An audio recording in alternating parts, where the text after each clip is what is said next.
উনি নিশ্চয়ই বিরাট বড় ইতিহাসের ছাত্র, নিশ্চয়ই আমার হয়তো অতটা জ্ঞান ছিল না।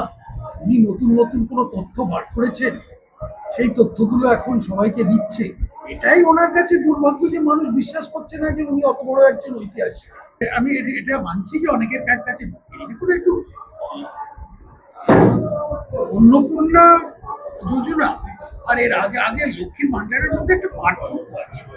লক্ষ্মীর ভান্ডারে যে অ্যাপ্লাই করতো সেই পাওয়ার কথা ছিল, মানে আপনি যদি কোটিপতি হন তাহলেও অ্যাপ্লাই করলে আপনি পেয়ে যাবেন। কিন্তু অন্নপূর্ণা ভান্ডার সেটা নয়, কতগুলো ক্রাইটেরিয়ান আছে। আমরা এই ক্রাইটেরিয়ান গুলো আরেকটু সহজ করে দিয়েছি। আমি দুদিন আগে একটা সাইন করেছি, ক্যাবিনেটেও মনে হয় 2 দিনের মধ্যে পেশ করা হবে। তো আশা করছি যে যে ধরনের সমস্যাগুলো আসছিল সেগুলো অনেকটা মেটাতে পারবো আমরা। কিন্তু হ্যাঁ, আমি সেটাই বলছি যে এক ধরনের সমস্যা মানুষের মধ্যে হয়েছে। আশা করি হবে, মানে এখন অব্দি কোনো প্রকল্প ওরকম নেই। কিন্তু দেখুন, এটা দুরকম জিনিস। ডানলপ বলতে যে আপনি যে বলছেন যে ওই আগে ঠিক ডানলপ চেয়েছিল, সেটা হয়তো আর হবে না। কিন্তু ওই যে এত বড় একটা চত্বরে ডানলপ ফ্যাক্টরিটা আছে, সেটা একটা রাষ্ট্রীয় সম্পদ।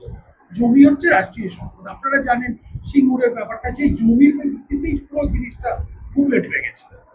এখন যেখানে এই অ্যাসেট গুলো কোনো অকেজো হয়ে পড়ে আছে, সেগুলোকে আবার কাজে লাগানো ইন্ডাস্ট্রিয়াল ইউজে, মানে ম্যানুফ্যাকচারিং ইউজে বা লজিস্টিক্স এর ইউজে, আমি বলছি না যে শপিং মলের জন্য, এইগুলো করা আমাদের দায়িত্ব। আর আমরা এক এক করে দেখতে চাইছি যে কিরকম ভাবে এগুলো করা যায়।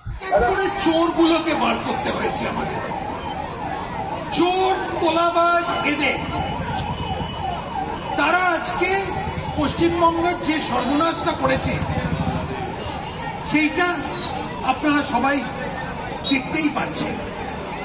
তাই জন্য আমি ভারতীয় জনতা পার্টির যতই কার্যকর্তা আছে এখানে, তাদের একটাই আবেদন যে নিশ্চয়ই আমাদের সব মানুষকে সঙ্গে নিয়ে চলতে হবে, কিন্তু এই যে যারা তোলাবাজ, সিন্ডিকেটরা, তাদের একটু দূরে রাখবেন, তাদের একটু দূরে রাখবেন।